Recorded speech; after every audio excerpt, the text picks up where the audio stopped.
الحمد للہ وکفی وسلام علی عباده الذین اصطفی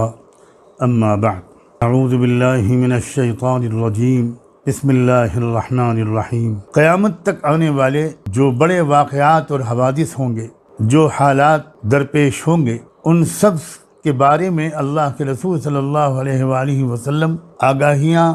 دے کر دنیا سے رخصت ہوئے۔ ان آگاہیوں کے دینے کا ایک مقصد یقیناً یہ بھی تھا کہ آپ کی امت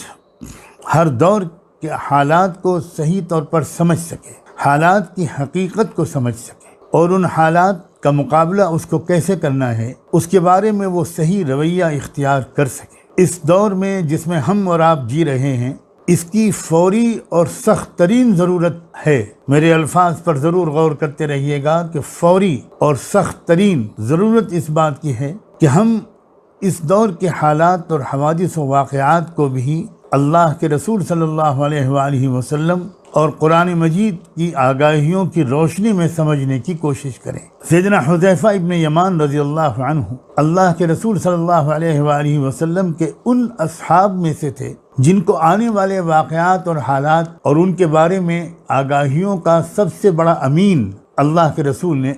بنایا تھا۔ یہاں تک کہ جب اس سلسلے کی کوئی بات دریافت طلب ہوتی تھی تو سیدنا عمر فاروق رضی اللہ تعالی عنہ بھی انہی سے رجوع کرتے تھے۔ خود سیدنا حذیفہ سے بھی یہ بات ثابت ہے کہ انہوں نے آئندہ پیش آنے والے واقعات کے بارے میں ایک بہت اہم بات فرمایا کہ کبھی ایسا ہوتا ہے کہ واقعات جب عملاً پیش آ جاتا ہے تب مجھے یاد آتا ہے کہ یہ تو وہی بات ہے جس کا تذکرہ رسول اللہ صلی اللہ علیہ وآلہ وسلم نے فرمایا تھا۔ اس دور میں امت مسلمہ کے ساتھ مشرق وسطیٰ میں، مڈل ایسٹ میں اور دنیا کے اور خطوں میں اور عالمی پیمانے پر جو واقعات ہو رہے ہیں، اب تو بالکل لازم ہو گیا ہے کہ ہم ان واقعات کی حقیقی نوعیت کو قرآن و سنت کی روشنی میں سمجھنے کی کوشش کریں۔ آپ بارہا سن چکے ہیں فتنہ دجال کے بارے میں۔ آپ میں سے بہت سے لوگ شاید اس دعا کا بھی اہتمام اور پابندی کرتے ہوں جو اللہ کے رسول صلی اللہ علیہ وآلہ وسلم کی مشہور دعا ہے، اللہم انی اعوذ بک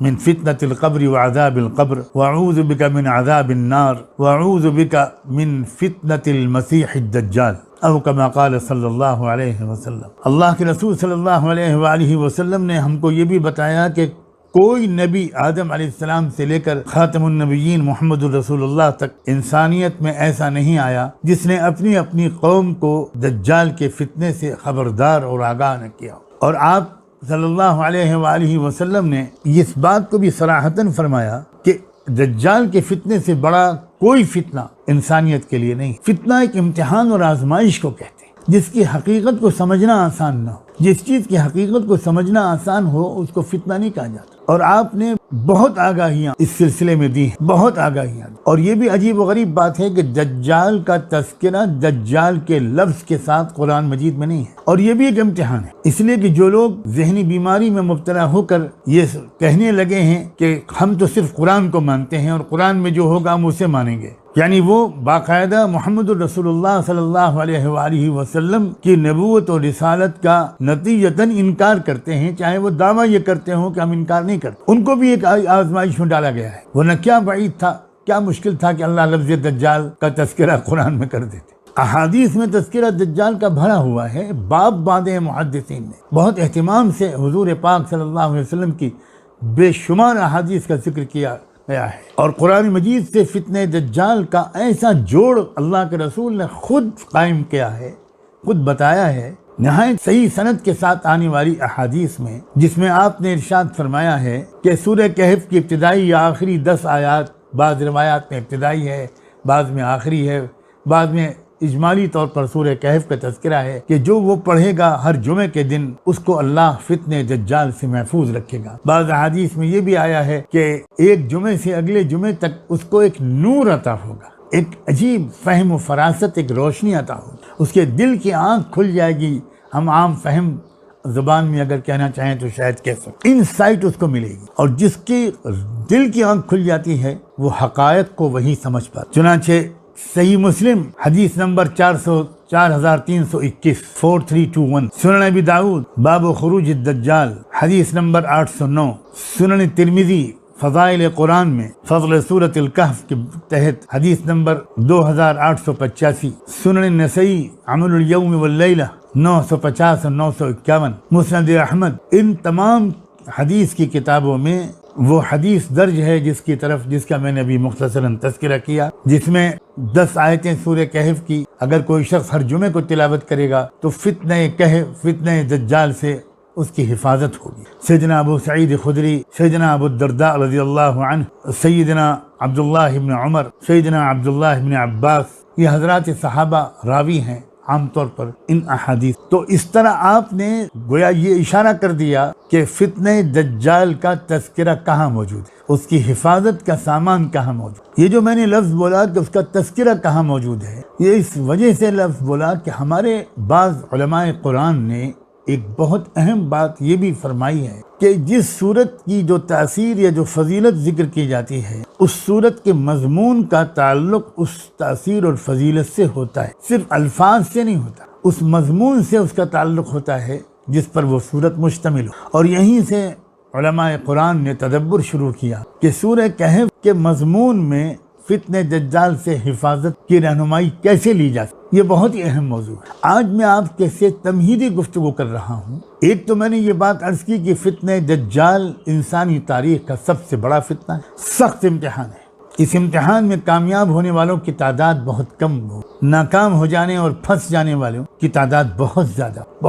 ہو۔ اب آج مجھے صرف اتنا ہی عرض کرنا ہے کہ جس دور میں ہم جی رہے ہیں پچھلے کئی سو سال، ان کئی سو سال میں جو دنیا میں تبدیلیاں آئیں، انقلابات ہوئے، جو نظریات پیش ہوئے دنیا کے سامنے، جو سسٹم اور جو نظام چلے، اور اس وقت جو واقعات ہو رہے ہیں اور بڑی تیزی کے ساتھ اب تو ہو رہے ہیں، جو تبدیلیاں آ رہی ہیں، ان سارے واقعات اور پچھلی کئی سو سال کی تاریخ کو سمجھنا یاجوج اور ماجوج کی حقیقت کو سمجھے بغیر اور فتنہ دجال کی حقیقت کو سمجھے بغیر ممکن نہیں ہے۔ آپ چاہے دنیا کے بڑے سے بڑے صحافی ہوں، دنیا بھر کی انفارمیشن آپ کو ملتی ہو، دنیا بھر کی نیوز ایجنسیز اور کامنٹیٹرز اور تجزیہ نگار جو کچھ لکھتے اور کہتے ہیں آپ ان سب سے واقف ہوں، تب بھی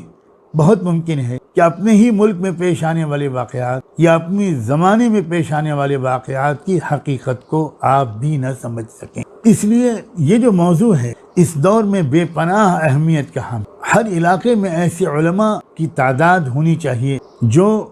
اپنے زمانے کے حوادث و واقعات، ملکی اور عالمی حالات کو سمجھنے کی کوشش کرتے ہوں، قرآن و سنت سے رہنمائی لے، قرآن و سنت کی روشنی میں، کیونکہ قرآن مجید کی ایک شان ہے کہ وہ ہر حقیقت کا بیان رکھتا ہے۔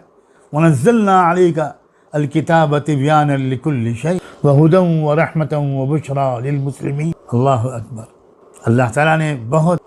صاف لفظوں میں اپنے محبوب کو خطاب کرتے ہوئے اس آیت میں ارشاد فرمایا، اور ہم نے تھوڑی کر کے وہ کتاب الکتاب تم پر اتاری ہے، جس کی شان یہ ہے کہ تبیانا لکل شیء، وہ ہر حقیقت کو بیان کر ہر شے۔ ظاہر جتنی چیزیں جتنی اہمیت کی حامل، جن چیزوں کے سمجھے بغیر ایمان پر قائم رہنا مشکل، جن چیزوں سے سمجھے بغیر شیطانی حملوں سے اپنے کو بچانا ناممکن، کیا ان چیزوں کو بھی قرآن نے بیان نہیں کیا ہو؟ کیا ان چیزوں کو بھی ذات رسالت معاذ فداہ ابی و امی و نفسی و روحی صلی اللہ علیہ وآلہ وسلم انہوں نے بیان نہ کیا ہو؟ یہ ہو سکتا؟ تو ہر علاقے کے اندر علماء کی ذمہ داری ہے کہ وہ اس دور میں اس علم کو حاصل کرنے کی طرف بھرپور، اور ہماری پوری امت کو، مردوں اور عورتوں کو، بالخصوص نوجوانوں کو اس موضوع کی طرف بہت زیادہ دھیان دینے کی ضرورت ہے۔ اب میں انشاءاللہ، اللہ میرے لیے آسان فرمائے، میں بہت ہی معمولی طالب علم ہوں، واللہ العظیم بہت محدود علم ہے میرا، پھر بھی میں جسارت کر رہا ہوں مجبوراً، ضرورت کے تحت، کہ انشاءاللہ فتنہ دجال کی تشریح اور یاجوج اور ماجوج کی تشریح آئندہ آنے والے دنوں میں کرنے کی کوشش کروں گا، اور اس کا ذریعہ یہ ہوگا کہ میں کوشش یہ کروں گا کہ سورہ کہف کا ایک مذاکرہ آپ کے سامنے پیش کروں، تو اس ضمن میں فتنہ دجال کی تشریح بھی ہوتی چلی جائے گی، اور سورہ کہف کے مضمونوں کو سمجھ کر ان کے تقاضوں کے مطابق اپنے عقیدے کو، اپنی فکر کو، اپنے عمل کو، اپنی سمجھ کو نئے سرے سے ڈھالنے کی جب ہم کوشش شروع کریں گے اور اپنی زندگی میں ضروری اصلاحات اور تبدیلیاں لائیں گے، تو انشاءاللہ ہم دجال کے فتنے سے جو اب سر پر آ چکا ہے، اس سے ہم اپنے کو بچا لینے میں اللہ کی توفیق سے کامیاب ہو جائیں گے۔